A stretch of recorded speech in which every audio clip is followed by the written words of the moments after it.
महात्म 16वां अध्याय। आगे की कथा सुनिए। कंचन मालिनी जब राजपुरोहित के पास हाथ जोड़कर आई और उसने अपनी दशा बताई तो वह मूर्छित होकर गिर गई और जब चेत हुआ तो राजपुरोहित के पास जाकर हाथ जोड़कर आराधना करते हुए बोली, हे वेद शास्त्रों के मर्म को जानने वाले और ज्ञान के साक्षात समुद्र राजपुरोहित जी, मैं पतिता पाप कीचड़ में फंसकर अत्यंत दुखी हो रही हूँ।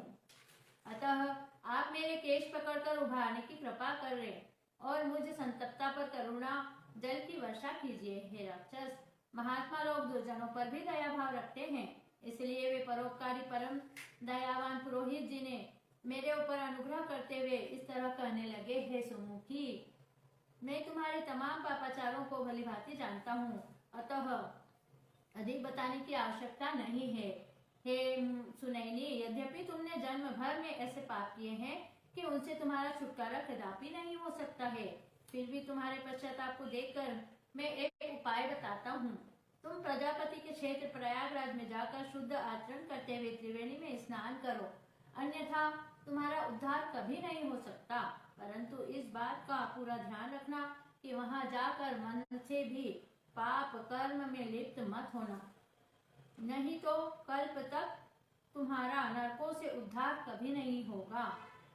इसमें संदेह नहीं है, क्योंकि तीर्थों में अणु मात्र पाप भी पहाड़ बन जाया करता है और जप तप दान आदि किसी भी पुण्य द्वारा दूर नहीं हुआ करता है। इसलिए तीर्थों पर जाकर भूल कर भी पाप नहीं करना चाहिए।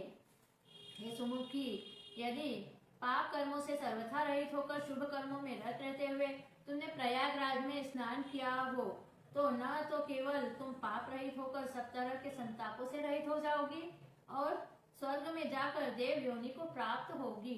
हे सुनैनी, पूर्व समय में इंद्र भी प्रयागराज में स्नान करके ही निष्पाप होते हुए देवताओं से पूजित हुए थे। इसलिए तुम आज ही अपने पाप कर्म द्वारा कमाए हुए धन को दीन दुखियों और अनाथों में बांट दो और प्रयाग चली जाओ। वहां जाकर विधि विधान से स्नान ध्यान करते हुए परमेश्वर का भजन करो। ऐसा करने से तुम्हें अवश्य सद्गति प्राप्त होगी। इतनी कथा सुनकर कांचन मालिनी कहने लगी, हे राक्षस, परम ज्ञानी राजपुरोहित के ऐसे हितकारी वचन सुनकर मैंने उनके चरणों में प्रणाम किया।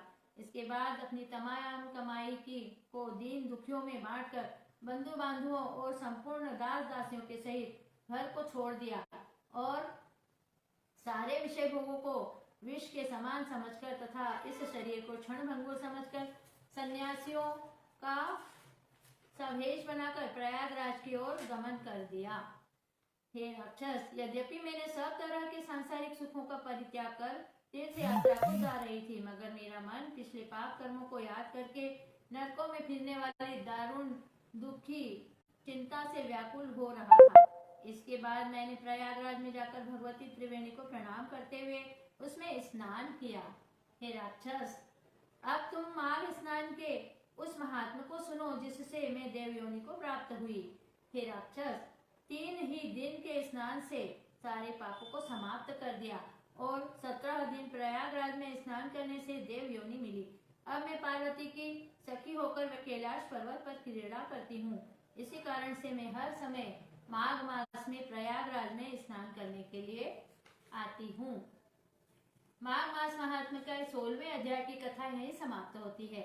अच्युतम केशवम राम नारायणम कृष्ण दामोदरम वासुदेवम भजे श्रीधरम माधवम गोपिका वल्लभम श्री जानकी नायकम श्री रामचंद्रम भजे गोपाल कृष्ण भगवान की जय। प्रिय भाइयों और बहनों, अगर आपको मेरी कथाएं अच्छी लगती हैं तो आप मेरे वीडियो को अधिक से अधिक शेयर कीजिए, चैनल को सब्सक्राइब कीजिए और बेल आइकन को प्रेस कीजिए। जय श्री कृष्णा।